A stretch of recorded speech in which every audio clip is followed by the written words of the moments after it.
Estamos hoje no 15º dia da exposição bíblica, Filipenses, a carta da alegria.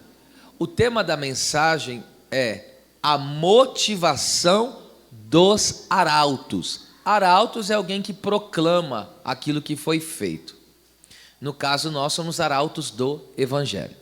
Vamos lá. Filipenses 1,15 diz assim: verdade é que também alguns pregam a Cristo, ou seja, a mensagem do Evangelho, a pessoa de Cristo, por inveja e porfia, ou disputa, rivalidade aqui, mas outros de boa mente. Obrigado, ocupai os vossos assentos. Em meio às lutas e algemas de Paulo, Deus tira proveito para o Evangelho avançar e os irmãos tomarem maior ousadia na propagação do Evangelho, na evangelização.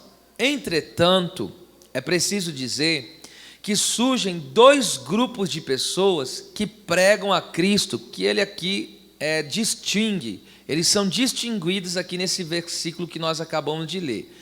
Porque aqui nós vemos, uns pregam por motivos carnais e outros por razões honestas. Esse versículo, vamos separar ele em dois pontos, e a maior parte do estudo está nesse primeiro ponto, que é a parte A dele. Verdade é que também alguns pregam a Cristo por inveja e porfia. Verdade é a palavra grega, men, que poderia ser traduzida assim, por um lado, ou também certamente, de fato, verdadeiramente. É uma partícula disjuntiva que serve para enfatizar uma distinção ou contraste. Por isso que eu estou falando dos dois grupos, aqui no caso Paulo, né? Jesus sabe fazer a perfeita distinção entre os crentes, entre os anunciadores do Evangelho, que tem crentes e crentes, tem pregadores e pregadores, ok? Então aqui há uma distinção que é feita, e essa palavra aqui que foi traduzida verdade é para dar uma ênfase a esta distinção. Olha só que coisa muito interessante de Mateus 7, 21 ao 23. Olha como Deus sabe distinguir entre essas pessoas que eu acabei de falar. Jesus disse assim, nem todo que me diz, olha lá, Senhor, Senhor, é uma ênfase, não é só Senhor, Senhor, Senhor. Há uma exclamação aqui, há uma ênfase muito forte de alguém que está dizendo, tu és o meu Senhor.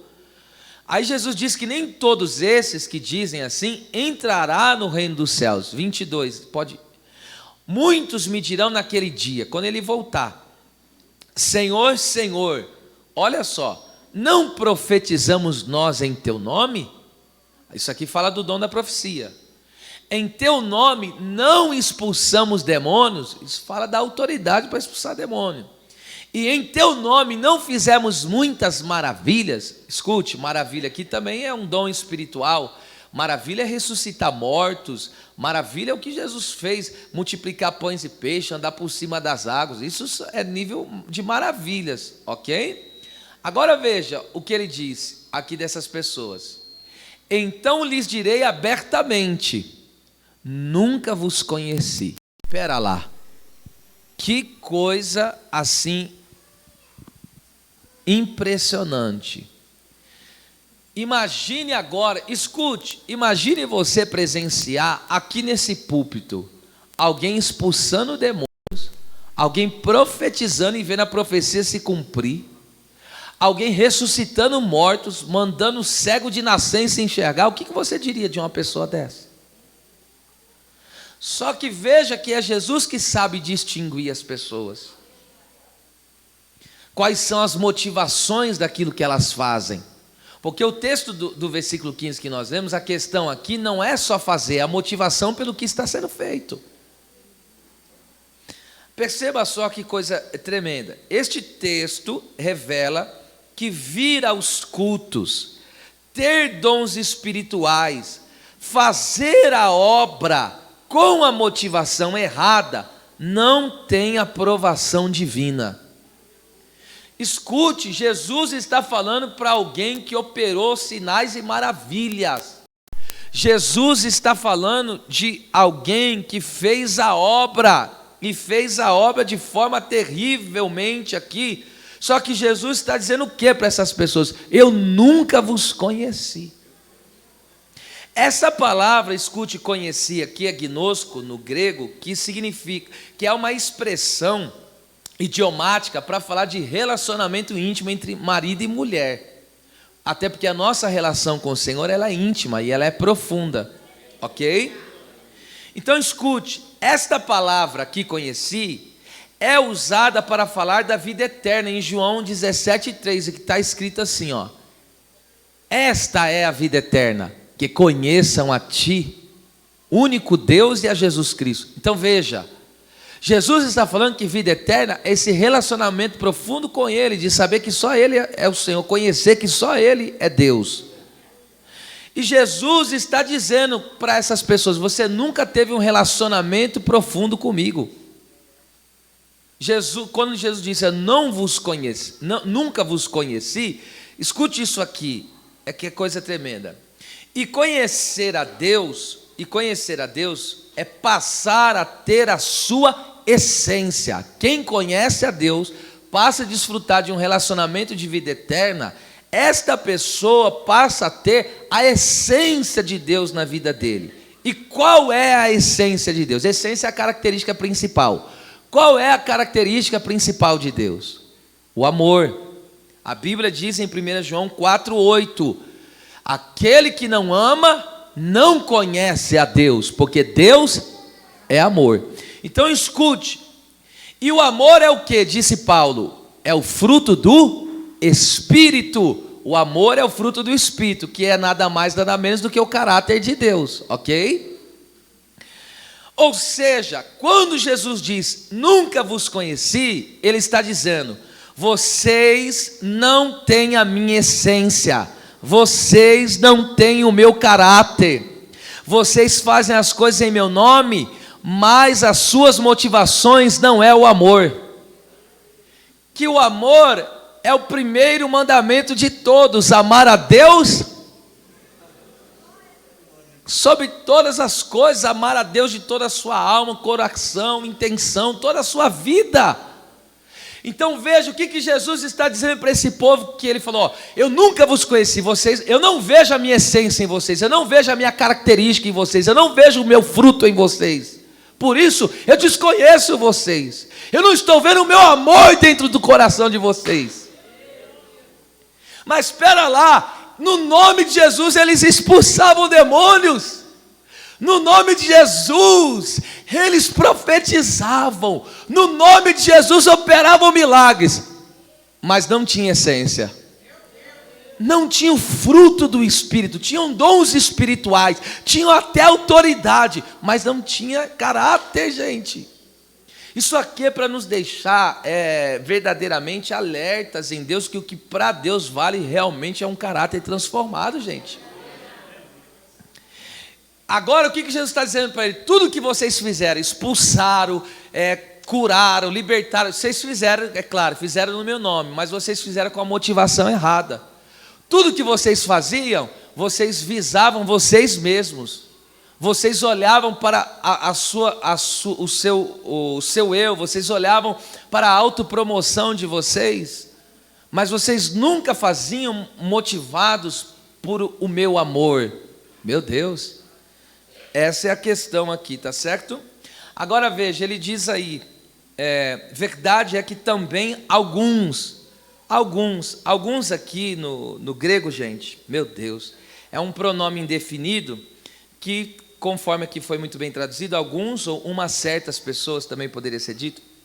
Jesus sabe fazer a perfeita distinção entre os crentes, os anunciadores do Evangelho, porque conhece o que está no interior de cada um deles. Eu leio João 2, 23, 25, isso aqui é muito importante. A parte final aí do versículo 23, ó. Vendo os sinais, os muitos sinais que Jesus fazia, creram no seu nome. Olha lá, creram no seu nome. Tá certo. Viram Jesus operando, viram Jesus fazendo, estão dizendo, nesse aí a gente crê. Eles creram, mas veja só, o 24.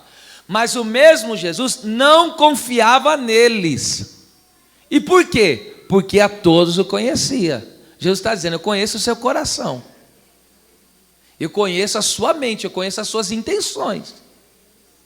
Eu conheço porque você está dizendo que crê em mim. Eu conheço porque você chegou perto de mim. Olha o 25 agora. E não necessitava de que alguém testificasse do homem, porque ele bem sabia o que havia no homem. Deus sabe, o Senhor Jesus sabe o que está no coração de cada um. Aleluia. Isso é muito comprometedor. E ao mesmo tempo aumenta o nosso temor. Porque imagine que nenhum pensamento e nenhuma intenção do coração escapa. O nosso Senhor Jesus Cristo, Ele sabe absolutamente de todas as coisas. Perceba só isso comigo, gente. Jesus não quer crentes superficiais, que veem no nome dele uma oportunidade egoísta de se beneficiarem, como se o evangelho fosse uma autopromoção. É como eu já tenho pregado há alguns anos aqui, pessoas que usam da fé, usam do culto, usam do nome de Deus, usam da pregação da palavra só para o seu bel prazer, como um trampolim para alcançar os seus sonhos, objetivos carnais e pessoais, e que não envolve Deus, a sua obra e nem a sua glória. É isso que Jesus está dizendo, vocês só gostam de coisas espetaculares, só coisas tremendas, vocês só gostam de acompanhar isso, mas a hora que é para vir para o relacionamento comigo, vocês não gostam. É o que Jesus está ensinando para esse povo, ok? Veja só, que coisa tremenda. Mas como se segue aí o contexto desse capítulo 2, que segue o contexto que é o capítulo 3, Jesus quer o quê? Pessoas regeneradas que nasçam de novo e que a sua motivação seja o céu. Porque veja, esse é o versículo final aí, tá certo? Versículo 25. E agora chega o capítulo 3, o que Jesus fala para Nicodemos? Você tem que nascer de novo. É preciso você nascer de novo, porque se eu não nascer de novo, as minhas motivações erradas nunca vão acabar. As minhas intenções maléficas nunca vão terminar, porque a intenção do coração do homem é má desde a meninice, diz a Bíblia em Gênesis, ok? Agora perceba isso aqui comigo, nascer de novo, irmão, João 3,3, nascer de novo é anothem, que significa nascer de cima, nascer do alto. Os crentes superficiais têm que entender que o coração é enganoso, traiçoeiro, mais do que todas as coisas, e perverso, incurável, incorrigível. Quer saber como é o coração do homem regenerado? É isso. É traiçoeiro mais do que qualquer outra coisa. E outra coisa, ele é perverso, ou seja, ele não tem cura. Jeremias 17:9, ok? Mas a solução está onde? Na promessa de Deus. Ezequiel 36:26 diz assim: vos darei um coração novo. Aleluia. Essa é uma das mais lindas e poderosas e fantásticas promessas de Deus. Deus prometeu um novo nascimento para o seu povo. Deus prometeu nos dar um novo coração. O que significa ter um novo coração? É ter um coração e uma mente transformada, que vem do alto. Porque o coração e a mente do homem é terrena, carnal e diabólica. E ele precisa do quê? De um novo coração e uma mente transformada. Quando Deus nos dá um novo coração, Ele transforma a nossa mente. Aleluia, glória a Deus.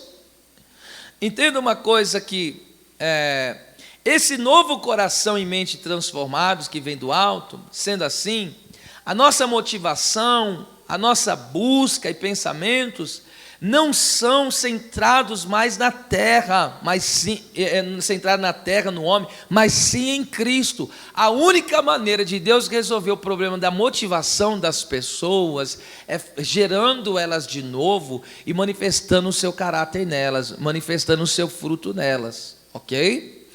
E agora você veja em Colossenses 3, 1 e 2 diz assim: se vocês já ressuscitaram com Cristo, receberam um novo coração, uma nova vida, vocês buscam as coisas que são de cima, onde Cristo está assentado, e pensai nas coisas que são de cima e não da terra. Veja, quem nasce daqui da terra, onde está o coração e a mente dele? Nas coisas da terra, nas coisas pessoais, ok? Da vida. Agora, quem nasce do alto? Você está entendendo? É muito simples, né? E é preciso, escute que eu vou dizer. Nós temos vivido, até saindo um pouco aqui do esboço, nós temos vivido um grande fenômeno. Qual é o grande fenômeno? As pessoas estão vindo para a presença de Deus, estão passando a frequentar o curso, mas o que não está acontecendo é esse novo coração, essa regeneração, a esse coração e essa mente transformadas. Então as pessoas estão vindo, mas a motivação dela está vindo continua errada. Porque estou dizendo, qual que é a motivação dela vir? Qual é a motivação dela congregar? Qual é a motivação dela cultuar? É tudo motivações banais, terrenas. Por quê? Porque ela tem que receber algo que é do alto. Ela tem que nascer do alto. Ela tem que receber um coração do alto. Ela tem que receber uma mente do alto. Aleluia. Oh Deus. Veja só. Agora o texto diz que também alguns, vamos aí, verdade é que também alguns pregam a Cristo. Veja só que coisa tremenda. Aqui pregam é querisso no grego, que significa anunciar, tornar conhecido, proclamar em alta voz publicamente o que foi feito. O problema aqui, conforme temos visto, não é a mensagem, é a intenção do coração. Paulo está dizendo, tanta pessoa que está mal intencionada, está pregando o quê? Está pregando Cristo, está pregando o Evangelho. Só que o problema não é que ela não está pregando o Evangelho, ou está pregando o Evangelho distorcido. Ele não está falando que está distorcendo o Evangelho. Está dizendo, eles estão pregando a Cristo, estão pregando o Evangelho. Só que o problema aqui, aonde está o problema? É na motivação pelo que ele está pregando. Você está entendendo? Qual é a sua motivação de congregar? Qual é a sua motivação em vir para o culto? Esse é o problema. O problema aqui, Paulo está dizendo dessas pessoas, até quem está pregando aqui por inveja e rivalidade, ele não está pregando uma mensagem errada, ele está pregando Cristo, ele fala de Jesus, ele fala do Evangelho. Só que por detrás daquilo que ele está fazendo, tem uma motivação errada. Veja, as pessoas estão vindo congregar, cultuar. É errado fazer isso? Claro que não. Isso faz parte do Evangelho, isso faz parte da palavra de Deus. Estão vindo aqui oferecer um culto, mas qual é a motivação disso? As pessoas ajudam outras, ok? As pessoas contribuem, mas qual é a motivação disso? O que está sendo tratado aqui nesta noite não é o que eu estou fazendo, é a motivação do que eu estou fazendo. Agora perceba só que coisa tremenda. Então eu repito, o problema aqui não é a mensagem, é a intenção do coração. 3 coisas importantes sobre anunciar a Cristo. Primeira coisa, a mensagem não pode ficar entre 4 paredes.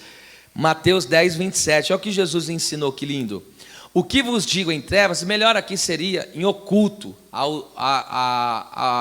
aos escondidos, né?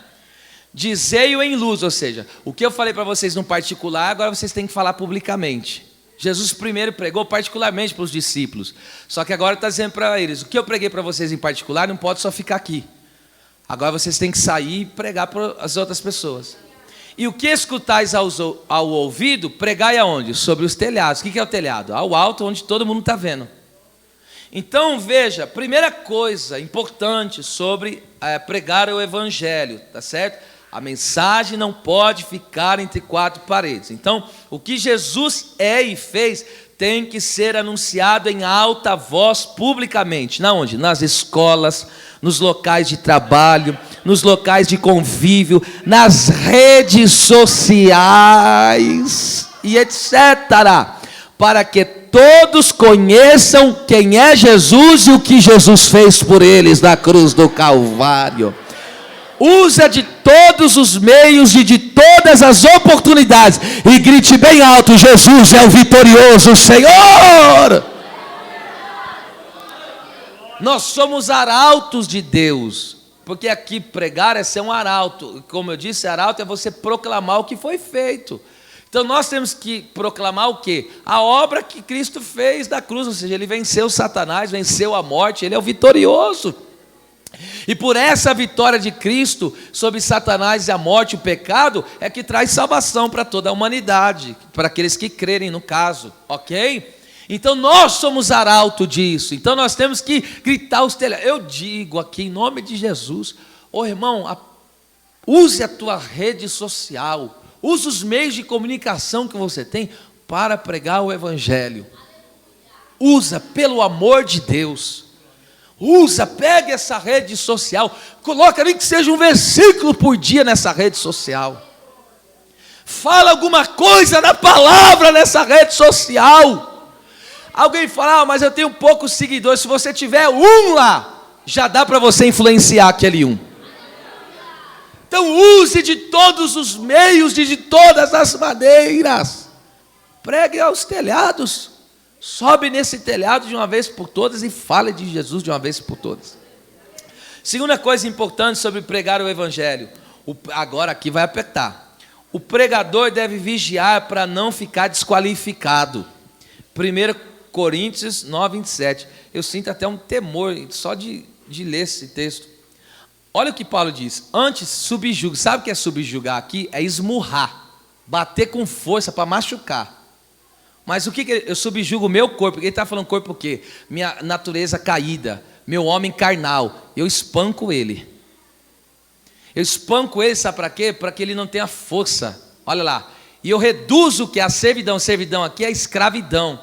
Para que pregando aos outros o Evangelho, eu mesmo não venha de alguma maneira ficar reprovado. Agora imagine você dizendo para alguém: você precisa se dedicar a Deus, mas você não é dedicado. Como que fica esse negócio? Já pensou, escute o que eu estou dizendo, já pensou você dizer, você fala para uma pessoa, você tem, porque o Evangelho, a Bíblia diz o quê? Sede santos. Sede santos, porque o Senhor é santo.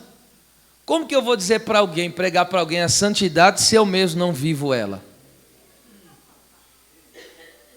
Como que eu vou chamar alguém para o compromisso, se eu não tenho compromisso? Aqui é comprometedor ou não é? Oh meu Deus, que Deus nos ajude. Já pensou a gente chegar e falar, pregar o Evangelho, Jesus estendeu a mão, ajudou, mas você nunca ajuda ninguém?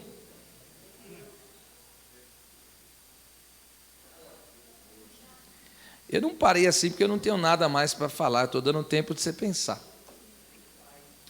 A palavra reprovado aí, no grego é adokimos, que significa desaprovado, falso, ilegítimo, condenado. Então Paulo falou que eu pregando o Evangelho não seja achado reprovado por Deus, falso, não sendo um crente legítimo ou até mesmo condenado. Meu Deus.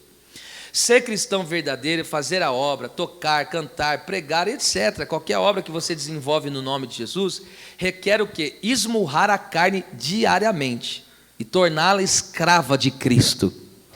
Porque se a carne tomar a frente, ela nos deixa desqualificados. Aí o que vai acontecer? Falaremos do Evangelho do Cristo que não vivemos.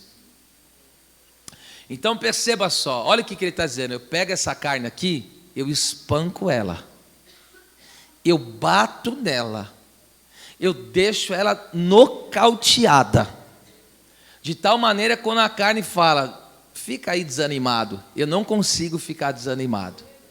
Por quê? Porque a carne não tem força. A carne diga, não obedece. Você não consegue deixar de obedecer. Por quê?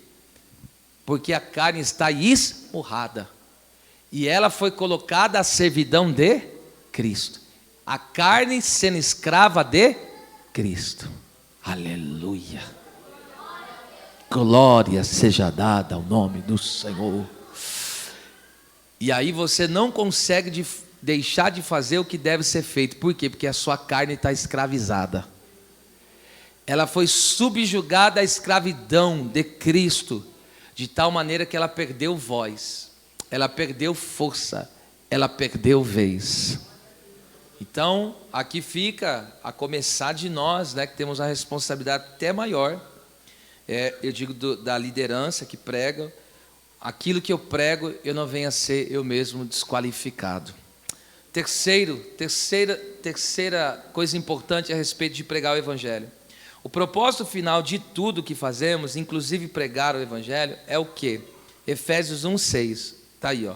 Para louvor e glória da sua graça. Escute, ser salvo, pregador, todos são chamados a pregar, tá bom? Aqui não é pregador de forma, aquele que tem um dom da pregação. Todos são chamados a evangelizar, falar de Jesus para as pessoas, tá?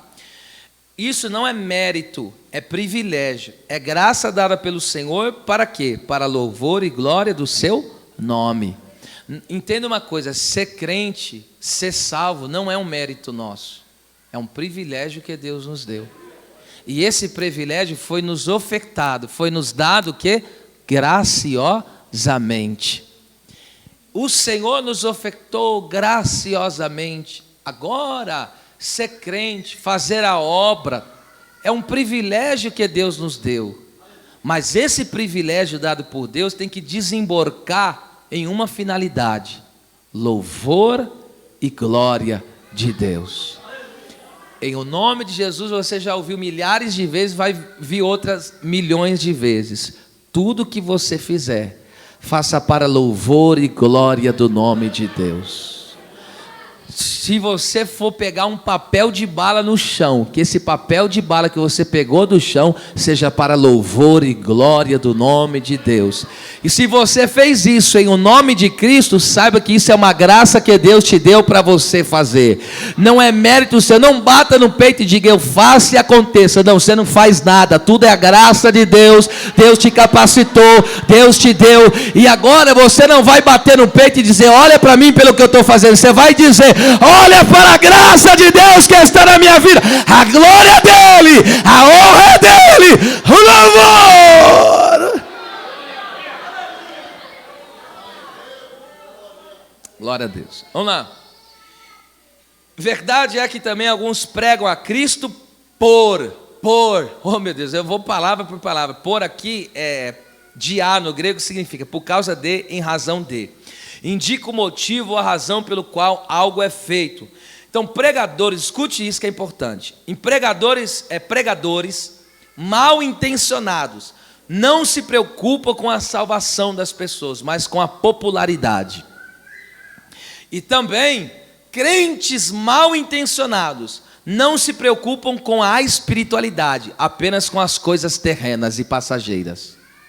E da onde que eu tiro isso? De João 6, minha gente. João 6, a Bíblia diz que o milagre que Jesus fez da multiplicação dos pães e peixes alcançou uma grande multidão. Mas depois daquela multiplicação, o que Jesus fez? Ele pregou a palavra. Qual foi o tema da mensagem que ele pregou? Eu sou o pão da vida. Quem não beber do meu sangue, não comer da minha carne, não tem parte comigo. O que ele está querendo dizer? Aqui vocês não estão vindo aqui para ver milagre, para ver portas abertas. Vocês não estão vindo para isso não. Vocês estão vindo aqui para ser salvo. Vocês não estão vindo. Jesus está dizendo para ele: vocês não estão vindo aqui para me resolver o problema financeiro de vocês. Vocês estão vindo aqui para ter vida eterna. Aí o que aconteceu, irmão? Quando Jesus, escute, em João 6, ali conforme eu disse, esse milagre ali alcançou a multidão, mas a pregação de Jesus, o pão da vida, revelou a intenção dos corações. Revelou tanto a intenção do coração de Cristo, ok? Como revelou a intenção do coração do povo, de ter vindo até Ele. Vamos ver como que funciona isso? Eu preciso ler esse texto. João 6,60. Olha lá. Agora Jesus prega, eu sou o pão da vida. Aí olha o que aconteceu. Pois muitos dos seus discípulos, ouvindo isso disseram, duro é este discurso, quem o pode ouvir? Quando Jesus chamou o povo para o compromisso, quando Jesus chamou o povo, ó, vem para a Santa Ceia, vem para o compromisso, vem descer as águas, vem ser membro verdadeiro do meu corpo. O que o povo falou? Até agora estava bom, né? Portas abertas, vitória financeira, agora tá bom. Agora esse discurso aí tá duro demais. Pregando contra pecado?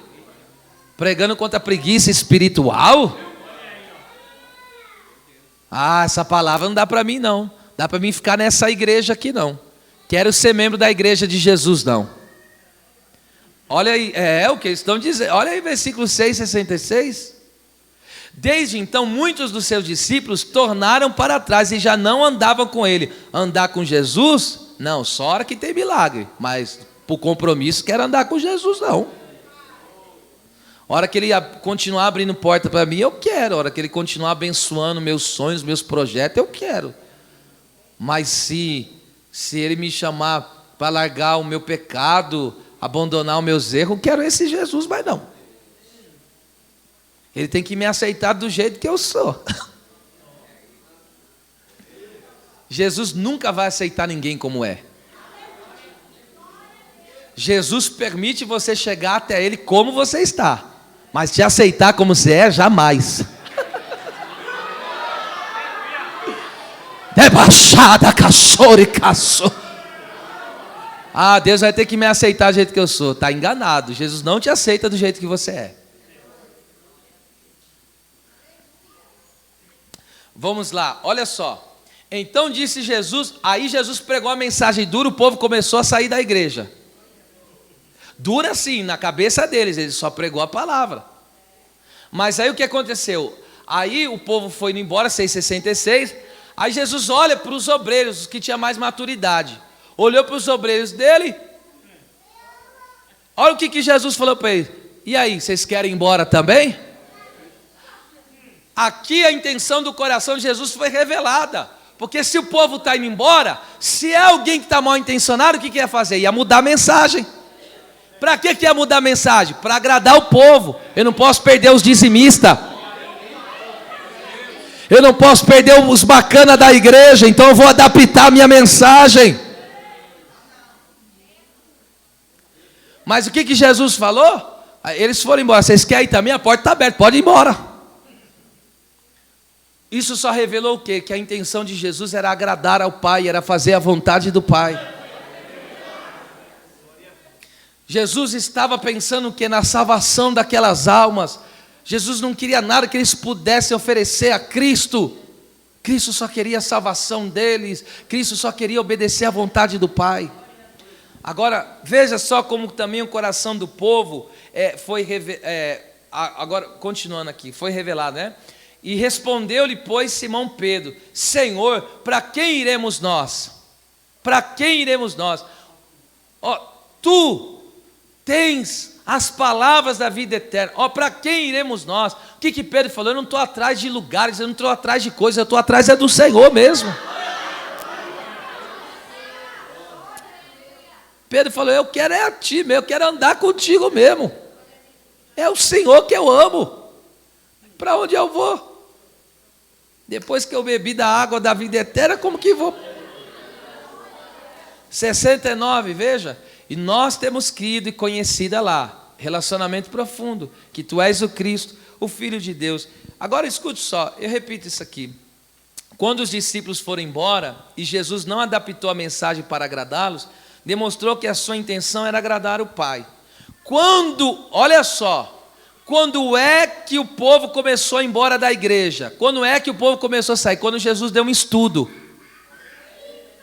Eu estou falando, ele deu um estudo, não foi uma pregação, Jesus deu um estudo ali. Eu estou falando sério. Jesus deu um estudo, qual era o estudo? O tema? Eu sou o pão da vida. Aí ele veio desde o Antigo Testamento. Não foi, aí, porque eles diziam, foi Moisés que nos deu o pão. Moisés deu pão, veio o maná. Aí Jesus falou: não foi Moisés que deu pão para vocês, não. Aquele pão, aquele povo que comeu, pereceu no deserto. Quem vos dá o verdadeiro pão do céu é o meu Pai. E aí ele diz: quem é esse pão? Sou eu que sou o pão da vida.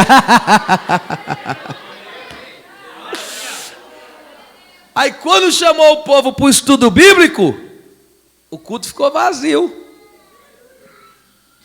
Quando o culto de ensino fica vazio, revela que a intenção do povo é má e terrena no evangelho. Pode perceber, toda pessoa, irmão, que não gosta de estudo bíblico, o coração dele é mau. A intenção do coração dele é má. Ele até vem na igreja, mas ele escolhe o dia que ele quer vir. Sabe por quê? Porque ele não quer compromisso. Ele não quer vida com Deus. Ele não quer o coração de Deus. Ele só quer as mãos de Deus.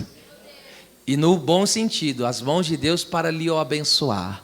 As mãos de Deus para o aliviar. As mãos de Deus para fazer ali as obras na vida dele. Aleluia. Mas quando chama para o tete a tete, quando chama para sentar na mesa com ele e comer com ele, aleluia. Eu pergunto nesta noite, é retórico, cada um responda diante de Deus, qual é a sua intenção no Senhor? Qual é a sua intenção no Evangelho?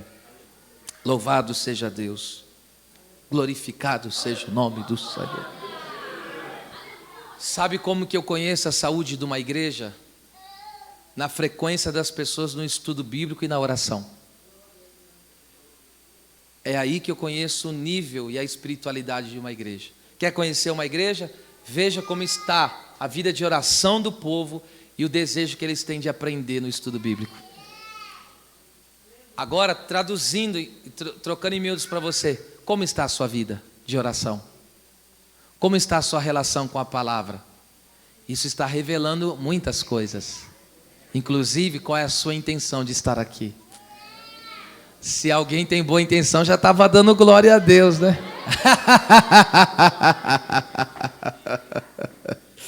Aleluia. Agora vamos lá, gente. Olha só, voltando ao 14. Meu Deus. Verdade é que também alguns pregam a Cristo e estão pregando por causa de quê? Motivados por inveja. Primeiro, inveja.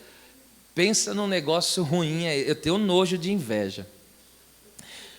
A palavra inveja, phithonos, no grego, até é ruim de falar a palavra, significa ciúme, de fato inveja, que é desgosto provocado pelo progresso de outra pessoa. Escute, as pessoas confundem o quê? Como se inveja é a pessoa querer ter o que a outra tem, não é simplesmente isso, tem esse ângulo também. Mas a inveja, de fato, é a pessoa ver outra pessoa bem e ficar triste com isso, aborrecido com isso. Por que ele e não eu? Isso é inveja. Agora escute isso aqui, em alto e bom som aí, querido.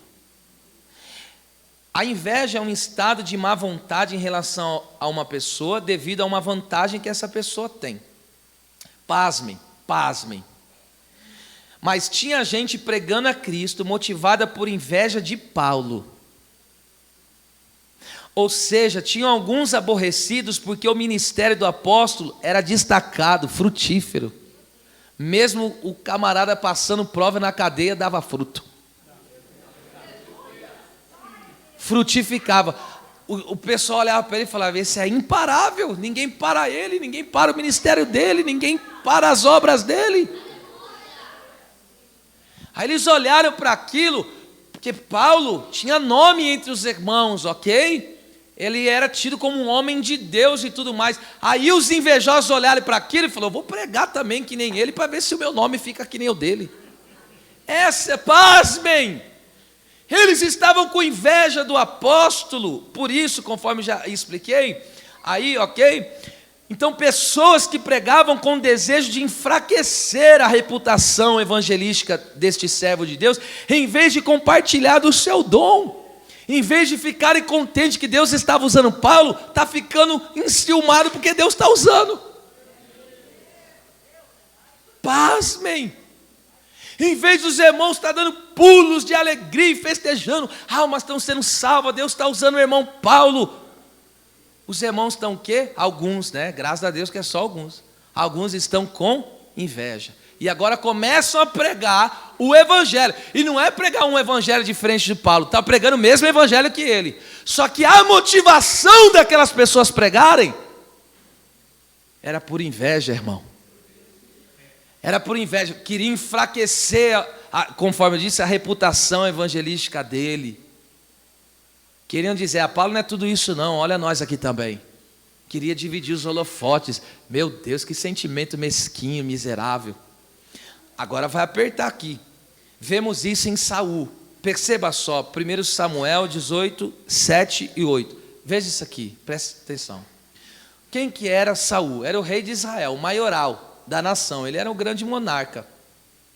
Aí você sabe da história, Davi foi e venceu o gigante. Irmão. Aí o povo já começou a olhar para ele. Olha, tá pregando o homem, hein? Deus já está até usando ele nos mistérios. Olha, está cantando, está tocando. Olha como está fazendo a obra.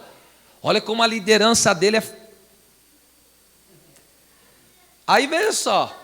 Quando começaram a ver que Deus estava levantando Davi no meio de Israel, diz assim, e as mulheres, tangendo, respondiam umas às outras e diziam, olha lá, Saul feriu os seus milhares, porém, Davi, os seus 10 milhares. O que eles estão dizendo aqui? O ministério de Davi é muito maior do que o de Saul. Tem mais graça, tem mais unção, tem mais. Acabou o assunto. Aí olha só, ele era o rei, Davi quem que era? Naquela época nada.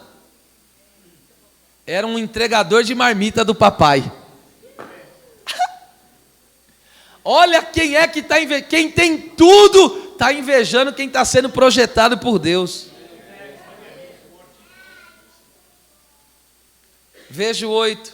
Então Saul se indignou muito. Se indignou com o quê? Com a canção.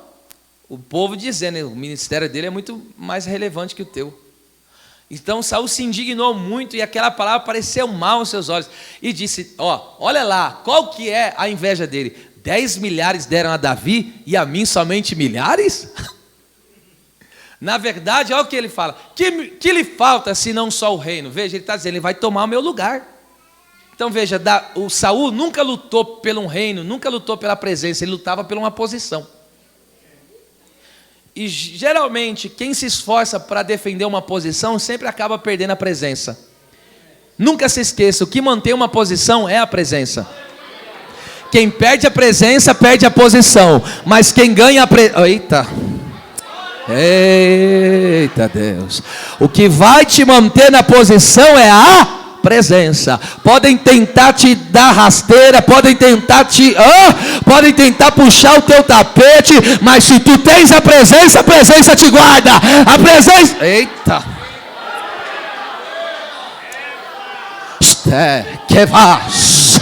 Diga bem forte com a mão direita levantada. É a presença que garante a posição.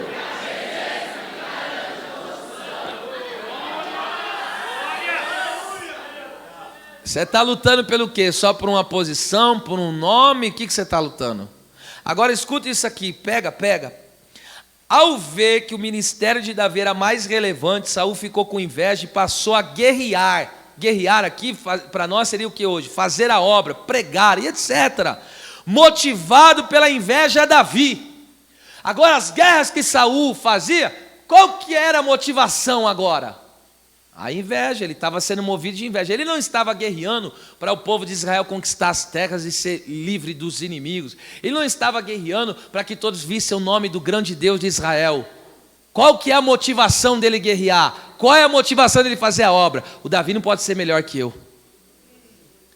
O Davi não pode ter uma congregação maior que a que eu dirijo. O Davi não pode ter mais agenda que eu. Eu estou trazendo para a linguagem de hoje, ok? Oh meu Deus do céu, vocês estão aqui ou já foram embora?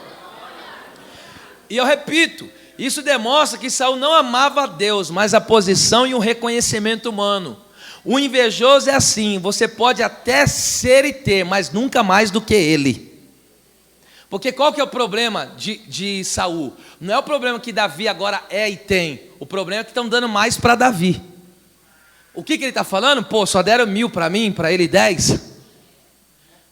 Como que o invejoso funciona? Você pode ter, só não pode ter mais do que eu. Quer que eu diga para você? Mais ou menos assim, você pode até ter um bom salário, mas o teu salário na empresa não pode ser maior que o meu. Você pode até cantar como eu canto, mas cantar com mais graça que eu, você não pode. Você até pode ter mais, você pode até ter oportunidade, mas mais oportunidade que eu, aí o negócio vai endoidar. Você pode até, está pegando aí o mistério? Você pode até pregar, mas se os outros falar mais da tua pregação do que da minha, não vai dar certo. Isso é inveja, irmão. Isso é inveja. Oh, meu Deus. Quando dois invejosos se encontram, eles unem forças para o mal. Cuidado com os invejosos, irmão. Você já viu aquele ditado? Inimigo do meu inimigo se tornou o meu amigo. Eles unem forças. Agora eu vou ler, coloca aí, eu não deixei, 1 Samuel 24:9. Olha quando os invejosos se encontram, olha o que acontece. Veja só. Disse Davi a Saul: por que das tu ouvidos às palavras dos homens que dizem, eis que Davi procura o teu mal? Davi, olha só o que estão dizendo para Saul: mata Davi mesmo, porque ele quer o teu mal, ele quer o teu trono. Davi algum dia quis o trono de Saul, irmão? Davi algum dia quis a posição de Saul? Nunca, porque ele tinha confiança na obra que Deus tinha na vida dele. Quando você tem convicção das promessas, quando você tem convicção das promessas, você não inveja lugar de ninguém, posição. Eu não quero lugar de seu ninguém. Eu sei do que Deus tem na minha vida.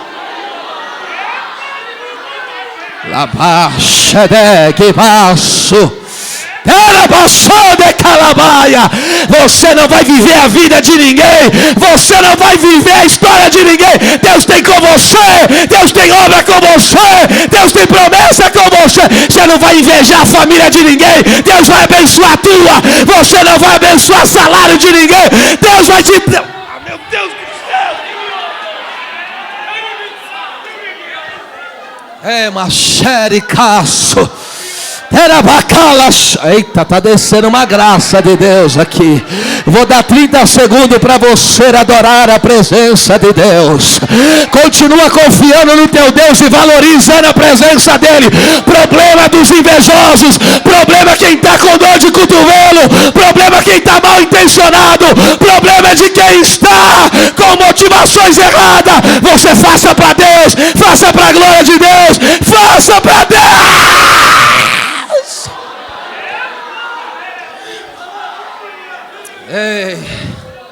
Cora que va siempre vaso, sore maco siempre facia, pirimi rasuria.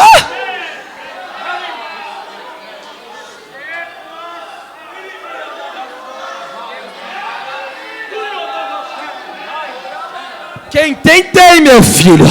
Quem tem, tem. Quem tem, tem. Urabacanda lavaxéria.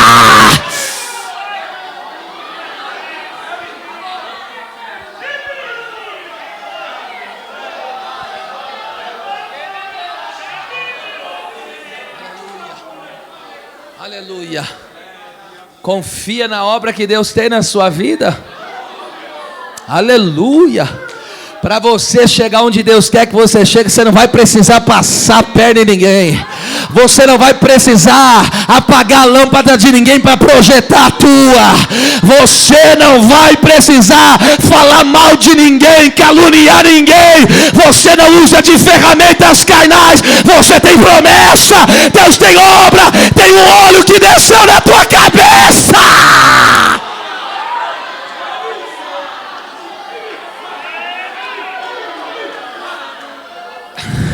E se te jogarem numa cova, vão quebrar a cara. O sonho vai se cumprir mais rápido. Por que venderam José? Por que jogaram José naquela cova? Foi inveja pura. Foi inveja. Mas quem está debaixo de promessa?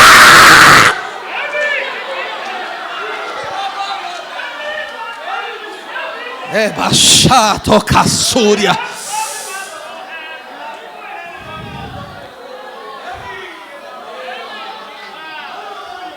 Veja só, às vezes você está na luta, às vezes você está na prova, às vezes você está passando o pior momento da sua vida e tem alguém olhando para você e ainda tem inveja de você. Sabe por que eles te invejam? Porque você dá fruto, porque o teu coração é limpo diante de Deus.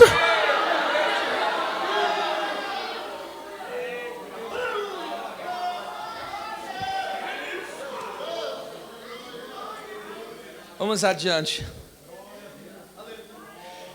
Alguns estavam ali, então, alguns pregavam a Cristo por inveja de Paulo, e outros por quê? Por porfia ainda. Porfia, isso aqui é forte. É eris no grego, que significa contenda, disputa, rivalidade, discussão. Irmão, indica um estado de conflito ou competição.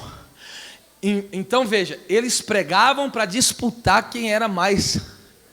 Eles pregavam para competir quem era melhor na pregação. Sabe? Ele cantava para mostrar que cantava melhor, que Deus operava mais. Você está entendendo a dimensão do que estamos falando aqui? Era isso que esses homens estavam fazendo, mas pega isso aqui. Oh meu Deus, a pergunta daqui que não quer calar nessa noite é: para que nos reunimos? Para que buscamos a Deus? E para que fazemos a obra? Escute, para que nós estamos aqui? Para que nós estamos aqui buscando a Deus? Para quê? O que está motivando o seu coração a fazer isso? Veja só que coisa tremenda. Marcos 9, 23. Isso aqui é forte. E chegou a Cafarnaum, e entrando em casa, aqui no caso é Jesus, perguntou-lhes para os seus discípulos: que estáveis vós discutindo pelo caminho? Olha o 34 agora. Mas eles se calaram, porque pelo caminho, olha lá, tinham disputado entre si qual era o maior. É mais ou menos assim. Você sabe que Pedro e João tinham um negócio desse aí, né? Porque Jesus chegou para Pedro, só para você entender a questão. Jesus chegou para Pedro, vamos voltar para o capítulo 20. Os dois saíram correndo, mas de repente um foi na frente do outro. Você vê que tinha uma competição ali, né? Correndo, lembra, para o túmulo? E aí Pedro estava com a consciência pesada e aí acabou, João disparou. Espírito de disso, porque na disputa sempre alguém vai ficar para trás. Outro ponto, Jesus olhou para Pedro naquela fogueira e falou: você me ama? Ok, te amo, Senhor, tu sabes tudo, apacenta minhas ovelhas. Aí Jesus falou: vai chegar um tempo na sua vida que vão te levar para onde você não quer ir, mostrando que morte que ele iria morrer, sabe? Por que ele tinha negado Jesus? Porque estava com medo de morrer como Jesus morreria. Só que Jesus falou: sabe aquilo que você não queria viver lá? Você estava com medo? Vou te dar tanta ousadia que quando chegar o dia da tua morte, você vai pedir para ser morto de cabeça para baixo. A história diz que ele morreu assim. Mas vamos lá. Aí Jesus, quando fala isso para ele: irmão, o que João tem a ver com a história? Pedro falou: o que vai ser de João? Leia lá João 21. O Pedro está dizendo: o que de João? O que dizes tu? Irmão, Jesus, o que tem a ver João com a história dele? Mas eles tinham uma disputa. Agora você entende que depois do Pentecostes, quando eles estão subindo no templo juntos para a oração, você vê o que o evangelho faz? Quebra toda a disputa no meio das pessoas. Aqui não tem disputa, hein? Não tem disputa. Quem dirige o culto melhor, aqui não tem essas coisas não. Eu gosto mais daquele lá quando ele... Não, para com essa palhaçada.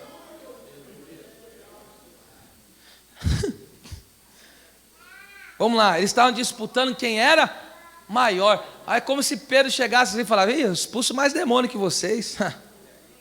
Curar, eu curo mais. Tem uma palavra mais sábia que é de vocês. Ficaram disputando quem fazia, quem era. Jesus olhou e falou: não estão aprendendo nada, não estão entendendo nada do que é evangelho. Entenda uma coisa: se a nossa motivação em fazer a obra é disputar qual é a maior igreja, qual o povo mais avivado e próspero, quem é o mais usado na congregação, quem tem um dom mais bonito, quem ora e jejua mais, quem canta mais afinado, quem ajuda mais. Isso demonstra carnalidade e infantilidade espiritual. Como disse Paulo, 1 Coríntios 3, 6 e 7: eu plantei, Apolo regou, mas Deus deu o crescimento. Pelo que nem o que planta é alguma coisa, nem o que rega, mas Deus que dá o crescimento. Você faz uma coisa, eu faço outra. O que nós somos? Nada. E quem é tudo? É Ele, porque Ele dá o crescimento. Eu prego, você louva, o outro limpa, o outro atende na porta, o outro recebe no estacionamento. Ei, cada um vai fazer a sua parte, mas é Ele que vai prosperando, é Ele que vai abençoando. Ele. Um cuida das crianças, outro organiza os jovens e adolescentes, o outro toca. Enfim, não importa o que você faz. Não importa. Cada um usa a ferramenta que Deus deu. Porque plantar é uma coisa, regar é outra. São instrumentos diferentes. Cada um tem o seu instrumento. Ninguém pode fazer comparação entre mim e minha esposa, por ter ferramenta diferente.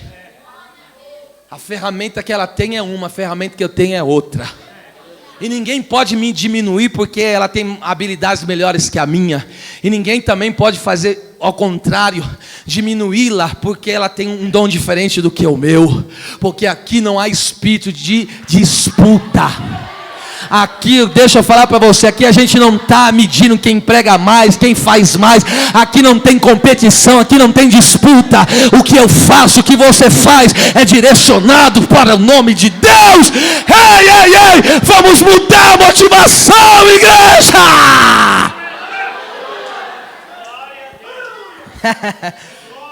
Que a nossa motivação seja honrar a Cristo. O que eu faço deve honrar a Jesus, deve dar testemunho da sua pessoa. Glória a Deus. Tem um irmão que é mais quietinho, ele não sai nos mistérios que nem eu, sapateando doido, mas ele chora gostoso no cantinho dele. Deixa ele ser usado do jeito que Deus usa ele, ora essa. Você acha que eu vou me achar mais espiritual? Isso não mostra espiritualidade. Cada um usa as ferramentas que Deus lhe deu. Irmão, estou sentindo uma unção terrível aqui, hein? Aqui eu faço mais. Pare com isso. Se você está motivado aí, você está errado. Você pode estar até fazendo a coisa certa, mas a motivação você está errando. Ok? Agora, quem faz para Deus fica esperando alguma coisa de homem? Fica esperando tapinha nas costas? Quer saber quando alguém não está fazendo para Deus? Quando ele fica esperando. Ô, você está? Ó, vai lá, ó. É claro que às vezes a gente precisa de um incentivo, não estou sendo contra isso. Mas ninguém deve fazer nada motivado por tapinha nas costas. Até porque a Bíblia diz que o homem é provado pelos louvores. Cuidado com os louvores, viu? Deixa só para o Senhor mesmo, que é melhor. Parte B encerrando é a parte mais curta agora. Esse versículo parece que não ia dar nada, né? Mas dá sim, irmão. Verdade é que também alguns pregam aqui por inveja e disputa, competição. Mas outros, de boa mente. Aqui mais outros é tisdé, no grego, que significa mais outros por outro lado. Então o que ele está dizendo? Ó, se por um lado uns pregam a Cristo por motivos escusos de inveja e disputa, por outro lado, é o meu e o seu, outros são motivados pelo fervor do Espírito Santo. Meu Deus do céu. Deixa eu falar uma coisa, Jeremias 20 verso 9. Ai, tá Deus. Então disse eu, Jeremias está passando umas lutas, pregava, ninguém ouvia o que ele pregava, ninguém queria ouvir Jeremias. Por quê? Só mensagem dura, arrepende, converte. Ninguém queria ouvir Jeremias não. Jeremias falou, vocês vão para o cativeiro, vocês não estão se convertendo, vocês não estão largando essa prostituição, vocês não estão largando essa idolatria. Aí o calabouço, cisterna. Ô irmão, pregar a verdade em muitos lugares é sofrer, é acenar atestado de sofrimento mesmo. Aí ele está passando umas lutas tão grandes. Aí ele pegou e disse assim, ó, Não me lembrarei dele e não falarei mais o seu nome. Jeremias estava revoltado aqui. Não vou falar mais não. Ó Senhor, parei com esse ministério. Ô irmão, que luta é essa que o profeta falou? Parei com o meu ministério. Ele não desistiu de Deus, irmão. Desistir de Deus não existe. Para com essa tolice. Não existe. Parei de ir na igreja. Para com essa tolice. Isso é idiotice. Agora, uma pessoa que está num sofrimento que fala, eu vou colocar de lá, você é um crentinho mesmo, normal. Sabe? Às vezes você passa por esses pensamentos aí. Às vezes aí você já deixa ele bem de longe e fala, sai daqui. E o Jeremias passou por isso. Ele falou, não me lembrarei dele e não falarei mais no seu nome. Mas isso foi no meu coração como fogo ardente. Sabe o que é fogo ardente? Que está aceso, queimando sem parar. Encerrado nos meus ossos. Irmão, o que ele está querendo dizer com isso? Ele está querendo dizer o quê? Uma forte paixão pelas almas. Um desejo intenso e um amor profundo por Deus que não posso conter. O que ele está dizendo? O fogo, a paixão pelas almas, por ver esse povo salvo. E o meu desejo que eu tenho por Deus, o meu amor que eu tenho por Deus, quando eu penso em falar, vou colocar de lado, vou parar, não consigo, é mais forte do que eu. Eu não consigo parar de servir a Deus. Eu não consigo parar de ser crente. Eu não consigo parar de congregar. As lutas apertam, as dificuldades vêm, mas tem um fogo que é maior do que tudo isso.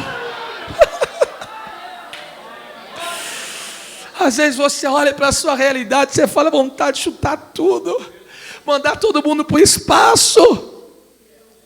Aí o fogo. Aí você lembra daquela promessa. Aí você lembra daquela palavra. Aí quando você está dizendo, não, também não vou dar mais lugar, Deus fala, agora eu vou te usar mesmo. Aí você fala, meu Deus. Aí você fala, não, hoje eu não quero nada. É o dia que Deus te pega de jeito. Oh, meu Deus. A palavra, a mensagem de Deus ardia no interior do profeta como um fogo, impulsionando e motivando a falar e agir, mesmo contra a sua própria vontade, diante das dificuldades. Sabe por que você não vai ser paralisado? Sabe por que você não vai retroceder? Sabe por que você não vai largar a mão do arado? Sabe por que você não vai parar de falar de Deus, de viver Jesus? Sabe por quê? Tem um fogo em você. Há uma chama acesa que está aí queimando até os seus ossos. Ossos é o que, irmão? É a estrutura. A tua estrutura tem o fogo de Deus. A tua estrutura tem o fogo. Fogo de Deus. Fogo. Macia covasneia, xandei calabaçúria. Deus tem visto os desafios que você tem enfrentado por ser um crente fiel, por ser um crente verdadeiro, por lutar contra o pecado e viver uma vida que agrada a Deus. Mas eu quero lhe dizer, há um fogo em você que te impulsiona, há um fogo em você que te deixa aceso e motivado.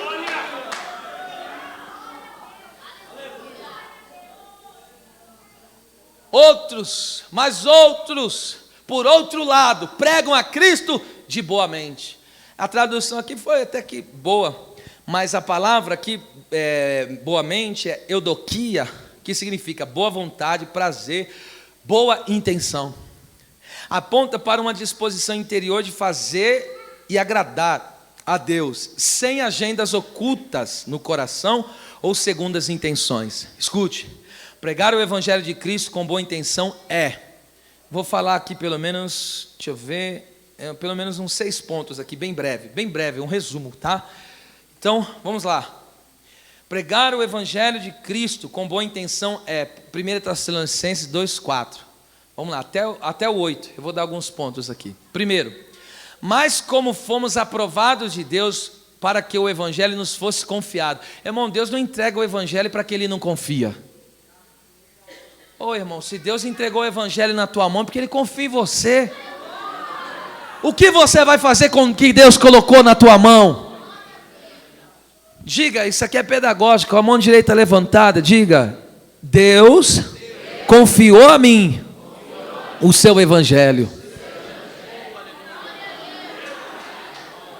Deus confia em você, irmão. Oh, pelo amor de Deus, você não está contente com isso, não?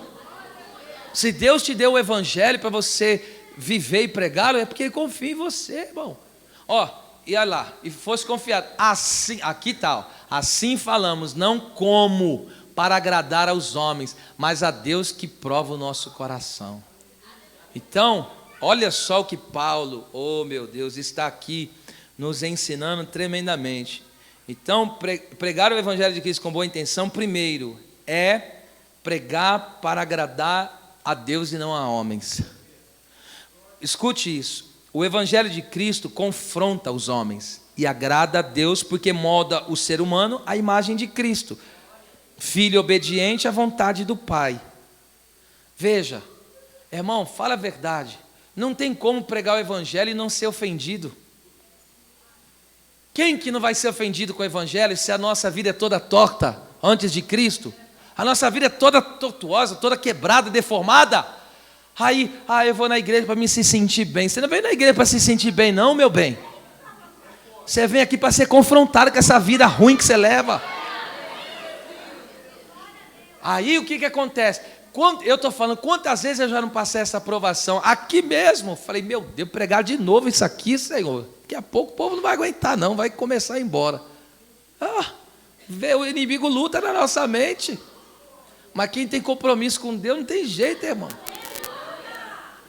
Hoje eu vou trocar a mensagem aqui, pegar uma mensagem mais leve. Não vai, não tem jeito, irmão. Não tem jeito. Não dá. Não tem como, irmão. Porque o que vale está aqui, ó, a intenção do nosso coração, Deus está vendo. Por que não vai pregar? Olha o que o texto diz, Deus prova o nosso coração. O que é provar? Passar por um teste, por um exame. Antes de vir pregar aqui, Deus provou meu coração, filho. É forte isso ou não é?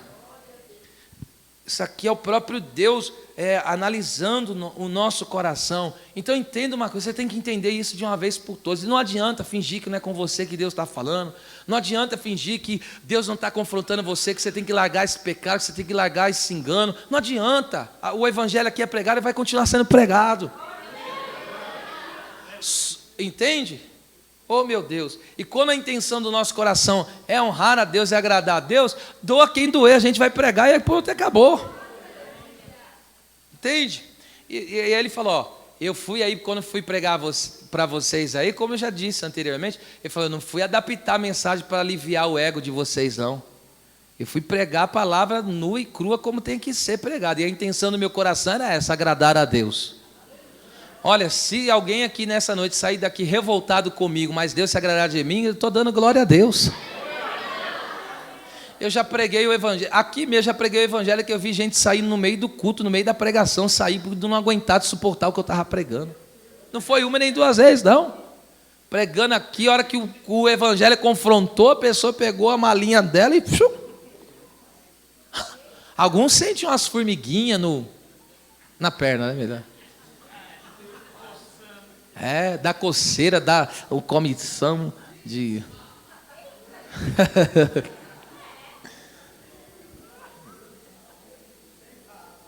Mas fala a verdade, que não é uma palavra dessa que deixa o crente bem, né?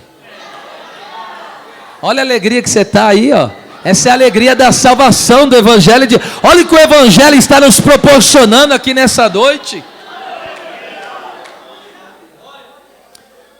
Então, pregar com o evangelho com boa intenção. Segundo, primeiro, é agradar a Deus. Segundo, olha lá, verso 5, parte A.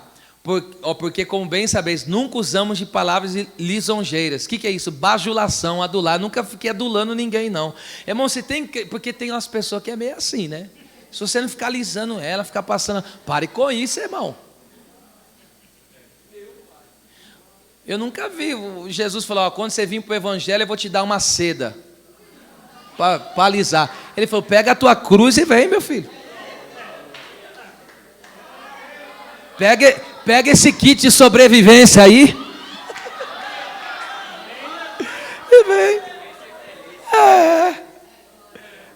Deus do céu, me ajuda aí, irmão. Para de ser esse crente seda. Não me rela e não me toque. Ai, se não falar do meu nome, se não me citar, se eu não sair no cartaz. Eita! Aqui Paulo falou, eu não preguei palavras de bajulação para obter resultado, porque o bajulador, ele quer um resultado da bajulação dele. Então suas palavras eram honestas e transparentes, e seus motivos eram livres de hipocrisia. Paulo não queria nenhuma segunda intenção com aquele povo, não. A parte B, isso aqui é tremendo, irmão. Nem houve um pretexto de avareza. Sabe o que ele está dizendo com isso? Ele não serviu os irmãos e a obra de Deus para encobrir algum desejo de enriquecer à custa dos irmãos. Isso aqui é forte demais, irmão.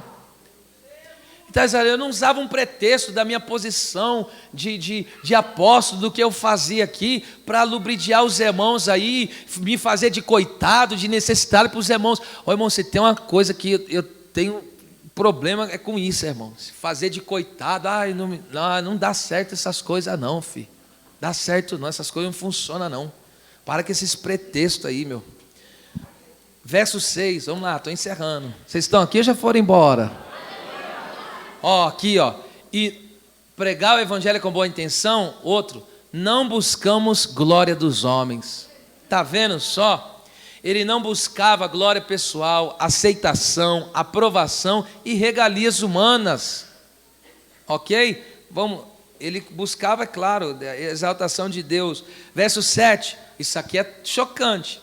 Antes fomos brandos, que aqui é carinhosos, entre vós, como a ama que é tipo uma enfermeira, sabe, que leva todos os cuidados para a pessoa, que cria seus filhos. Olha o que Paulo está dizendo que ele foi para aqueles irmãos. Quando eu fui com vocês aí, porque Paulo que ganhou eles para Jesus e abriu aquela obra, Paulo falou, eu fui como uma mãe que cria filhos. Agora vocês que têm experiência de mamãe aí, irmão, o que uma mãe faz para criar um filho?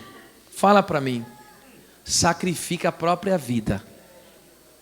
Você vê, principalmente quando uma mãe tem um filho em cima do outro, ela não consegue nem se arrumar mais. Você vê ela toda despenteada, descabelada. Aí quando o marido resolve ficar com o filho, ela vai e faz ajeita. Eu estou falando, irmão, cuidar de filho não é brincadeira não. Filho suga, irmão. Suga ou não suga? Deixa eu falar uma coisa para você, filho é egoísta, irmão. Ele só pensa nele, ele só quer, ele pensa que você é, quero isso, quero aquilo.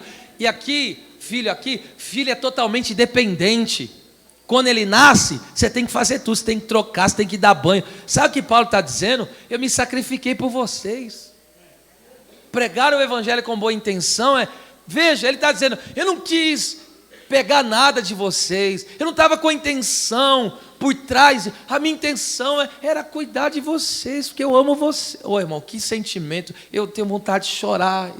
Esse camarada, ele tinha uma espiritualidade que me quebra no meio. Eu estou com vontade de chorar aqui, e acredito que não vou conseguir segurar as lágrimas, porque esse é um sentimento muito violento. O sentimento, veja, sabe o que Paulo está dizendo?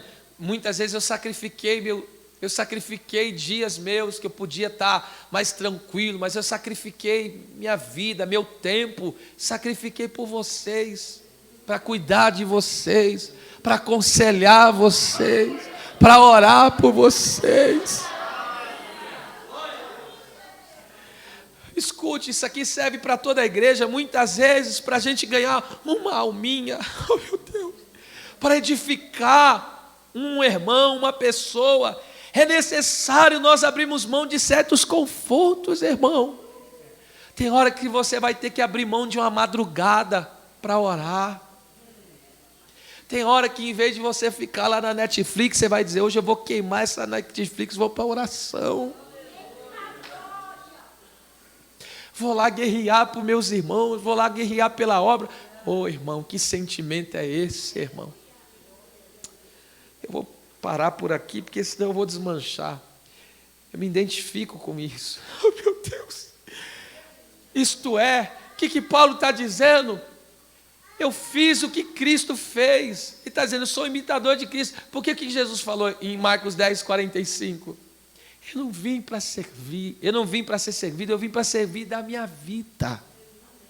Paulo está dizendo: eu tenho dado a minha vida por vocês. Agora vamos encerrar. Estou encerrando a mensagem aqui. Olha o versículo 8. Assim nós, sendo-vos tão afeiçoados. Olha, irmão, ele tinha um amor tão tremendo pelos aqueles irmãos. Por favor, gruda assim no seu irmão, assim, ó, assim. Você vê que é a primeira vez que estou pedindo isso. Fala: o amor que eu tenho que ter por você, e você por mim, é pegando fogo.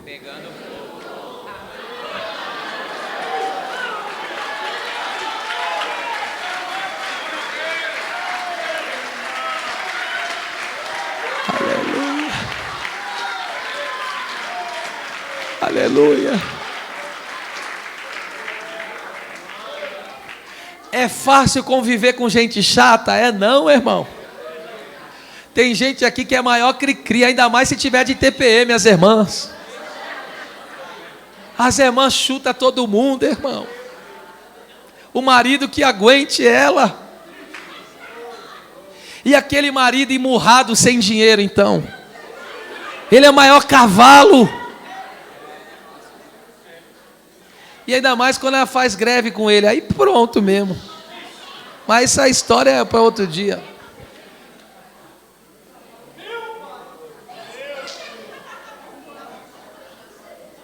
Oh, irmão. O ser humano é ou não é difícil? Sabe qual que é uma das coisas que eu mais fico impressionado com Deus? De Deus me aguentar quem eu sou, irmão. Eu olho para mim e falo: como que tu me aguentas? Como que tu me suportas? Eu sou uma pessoa tão horrível. Como tu tens tanta paciência comigo? Oh, meu Deus. Uma das coisas que mais me deixa impactado no Evangelho é essa graça. Quantas vezes eu já errei, quantas vezes eu já fiz o que não devia ter feito. E Ele me olha e fala: eu te amo assim. Não vou te descartar, não vou abrir mão de você. Eu vou te dar graça, eu vou te ajudar.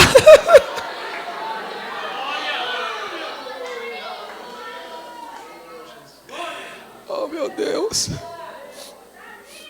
Sendo-vos tão afeiçoados, de boa vontade, aqui encerro, quiséramos comunicar-vos não somente o Evangelho de Deus, mas ainda a nossa própria alma.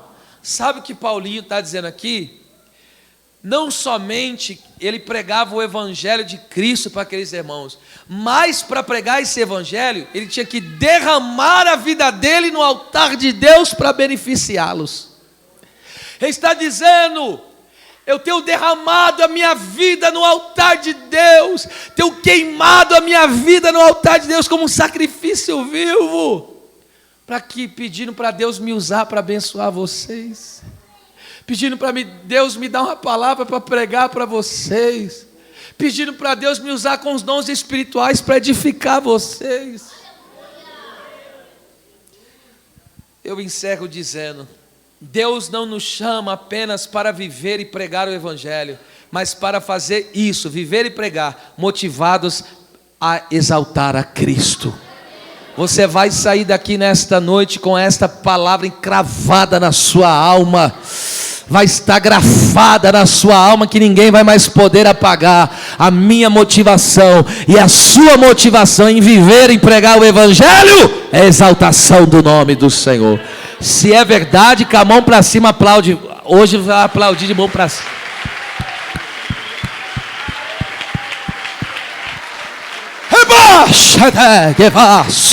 Shana calabaço brincando, nergue saio.